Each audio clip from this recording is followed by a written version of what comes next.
नमस्कार मु स्मिता बहुत बहुत स्वागत करछु मो चैनल स्मिता ओडिया को।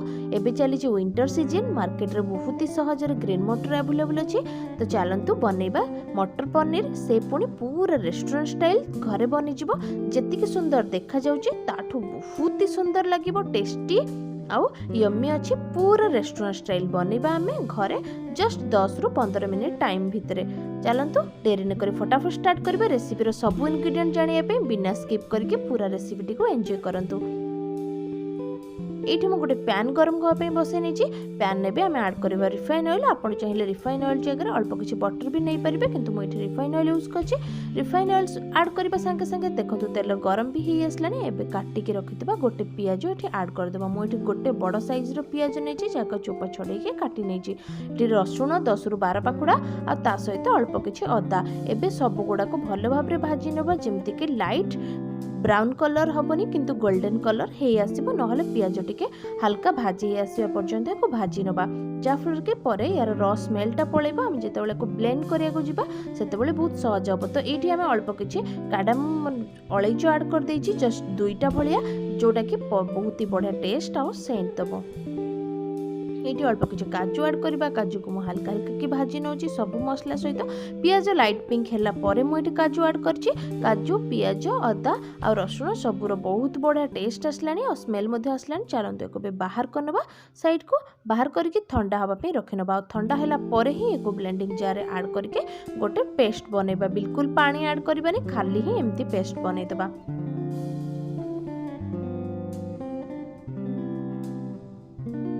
एठी मो पैन ने आ अल्प टिके तेल दउछि। मु जेतिके तेल देइथिले हल्का कम लागिला मते, तो सेति पे आ टिके अधिका तेल दउछि। देखंतु एठी भी तेल गरम ही असलानी। पैन ऑलरेडी गरम थिला। एबे जीरा ऐड कर देबा। जीरा मो एठी हाफ चम्मच यूज करछि। ता सहित एठी अल्प किछि हल्दी गुंड ऐड कर देबा, जाकि हमर मसला रो कलर को बहुत बढ़िया बढ़ै देबा और तरकार रो कलर भी भलो आसीबो। ता सहित अल्प किछि धनिया पाउडर निहाती ऐड करबे। बहुत ही बढ़िया कलर सहित बहुत बढ़िया टेस्ट और सेंट मध्ये दबो। ता सहित हल्का की लुण ऐड कर दउछि। मु अलगा परे आ लुण ऐड करबिनी, मसला रे भी लुण ऐड करि नथिली।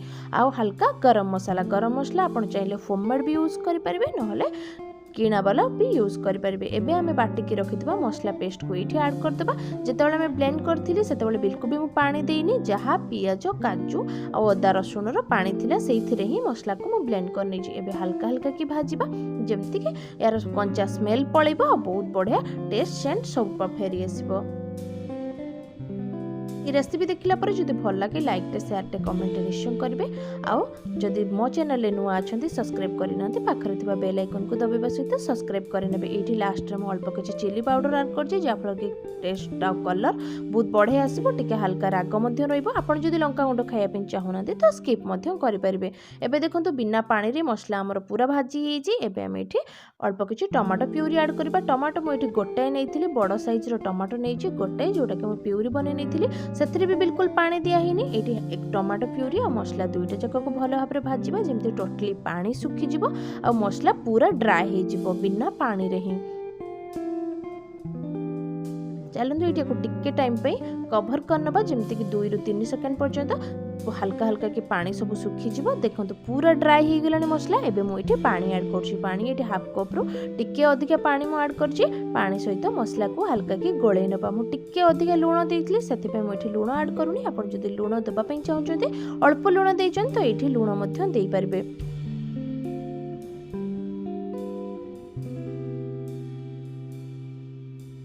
एबे चलंतु एठी ऐड कर देबा ग्रीन मटर। ग्रीन मटर एठी 200 ग्राम भलिया ग्रीन मटर मु नेछि, पूरा फ्रेश। चलंतु एको गोळै देबा हल्का हल्का की।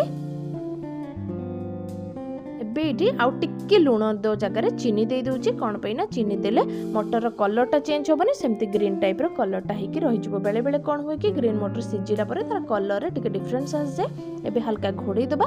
घोड़ै के एठी मु 5 रु 7 मिनिट एको छाडी छि। फुटी गलानी भलो भाबरे, थिकनेस भी आसी गलानी और मटर मध्ये सिजी जाई छि। एबे एठी काटी के रखितबा पनीर को ऐड करबा। पनीर ऐड करबा पूर्व बिल्कुल भी ताको भाजीबार नै, पूरा कंचा पनीर नबा। टिके बड़ साइज रो पनीर मु काटी के एठी नै छि। पनीर को एबे चारि पट जाको खेलेकी पकेबा, जाफर के गोटे रे गोटे लागिबनी। जेतेबेले हमें गोळैबा सेतेबेले जेमति पनीर टोटली न भांगे, से एई वे रे जदि हमें पनीर ऐड करछन्ते बिल्कुल भी पनीर भांगिबनी और सॉफ्टनेस भी रहिबो। सब गुडा पनीर मु इठी ऐड कर देबी। जस्ट 200 ग्राम भलिया पनीर मु एठी यूज करछि 200 ग्राम मटर सहित। ये रेसिपीटा बनैबा बहुत ही सहज, पूरा रेस्टोरेंट जमी टेस्ट आउ टेक्सचर आपण पाइबे प्रॉपर से टेक्सचर सहित आपको ये रेसिपीटी मिल। ये गोटे गोटा कंचा लंका ऐड करछि जस्ट सेंट पाई। कंचा लंका बहुत ही बढ़िया सेंट आउ टेस्ट आने, किंतु मुझे बिल्कुल भी ताको काटिनी तरकारी नहले टिके हल्का राग हो। ये अल्प कसुरी मेथी ऐड करबा। कसुरी मेथी जस्ट अल्प नहीं गोटे चामच रु भी अधा हाफ चामच भलिया, ता सहित अल्प किछि कोरिएंडर लीव्स धनिया पत्र ऐड करदबा। धनिया पत्र तो टेस्ट भी बहुत बढ़िया आनिबो आ देखा भी बहुत सुंदर जाउछि। एबे हल्का किछि फ्रेश क्रीम जगह आपण मलाई भी यूज करि परिबे। मो एठी फ्रेश क्रीम नै छी, आपण चाहिले मलाई भी 2 रु 3 चामच जेमति कि क्षीरर सर ताको हल्का हल्का कि फेंटी कि ए रेसिपी रे ऐड करि परिबे। एबे घोड़ै देबा ताको फुटिया पे पूरा 10 मिनिट छाड़ देबा। देखंतु 10 मिनिट परे केते बढ़िया थिकनेस आस जाई, तरकारी कलर भी बढ़िया से आसी। आ पनीर मध्ये टिके ऑब्जर्व कर नै छी मसाला को, आ जेमिति तरकारी हमको दरकार थिला परफेक्टली पूरा सेमिति बनिछि। एबे देखंतु एक मु एक सर्विंग बाउल को बाहर कर नउछि। बाहर कला टाइम रे भी केते बढ़िया देखा जाउछि और स्मेल तो लाजवाब। आपण घरे एक थरे निश्चय ट्राई करिवे आ मते कमेंट बॉक्स रे जणेबे किपर लागला। एटा घरे बनेला परे आपण एको भात रुटी नान पराठा सब सहित बढ़िया भाव रे एन्जॉय करि परिबे। हल्का कि मु एठी गार्निश करनी छी, गार्निश करिया पे से सेम फ्रेश क्रीम यूज करछि आ अल्प टिके धनिया पत्र यूज करछि। खाइबार सेंट टेस्ट सब पूरा परफेक्ट अछि। धन्यवाद। आशा करी रेसिपीटी भल लागिथिबो।